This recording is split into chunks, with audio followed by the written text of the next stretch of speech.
What's up, YouTube? So recently my brother Matt, aka the brother who looks like Jesus, posted a certain photo on Facebook. Now, in case you're new to my channel, and if you are, welcome, thanks for watching, we should hang out sometime, let me give you a little bit of backstory about me as a child. So when I was a kid, I was like obsessed with getting my hair perfect every day. I used like a half bottle of gel every morning. And not just any gel, my friends, no, I used LA Looks Level 5 Most Extreme Hold. Now, interestingly, in preparation for making this vlog, I purchased LA Looks gel, and I noticed that the the gel is now at its highest level is level 10 Mega Extreme Hold, not level 5 as it was when I was a child. Which makes me wonder, is there some kind of like hair gel rating scale inflation that takes place over time?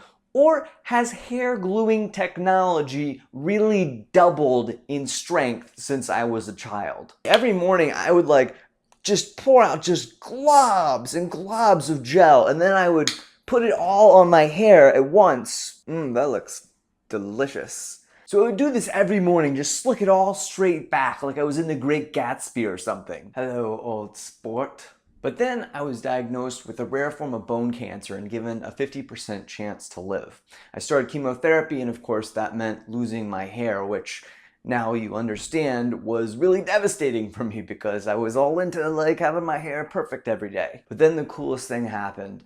18 of my friends came over to my house and they all shaved their heads for me. And my brother Matt posted this photo of all of us together at the head shaving party, and then he tagged all of them in it. And here's the reason that that was so cool to me. A couple years ago, I went on a date. I was talking to her about her profession, which it turned out was working in hospice care, which, if you don't know, is medical care for people at the end of their lives. And I was very curious about this, and so I asked her, is there something people all tend to regret at the end of life? And without skipping a beat, she said, yes.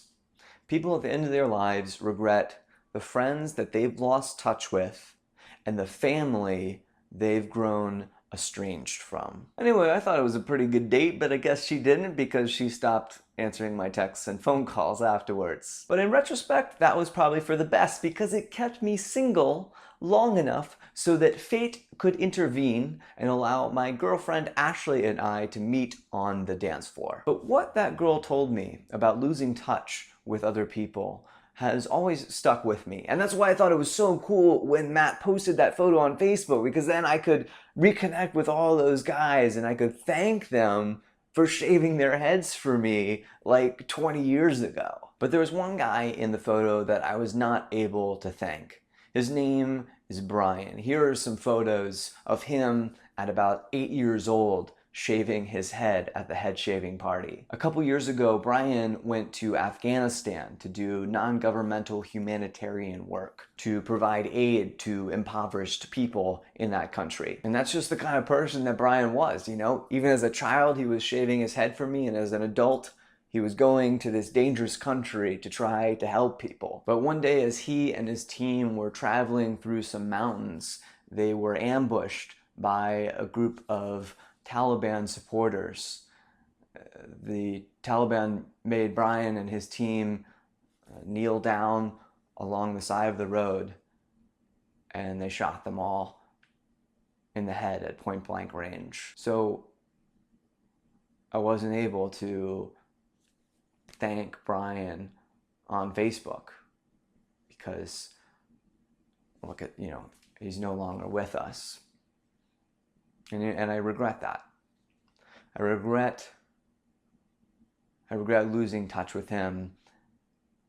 And I regret that I just never got the chance to thank him, you know, for what he did for me when I was a kid. So for you, is there someone who helped you at some point in your life that you have lost touch with or that you've never had a chance to thank? If so, can you use Facebook? Can you use the phone? Can you see them face to face and reconnect? Thank them for what they did for you, and maybe even hang out with them sometime. Please subscribe for a new video from me every Tuesday.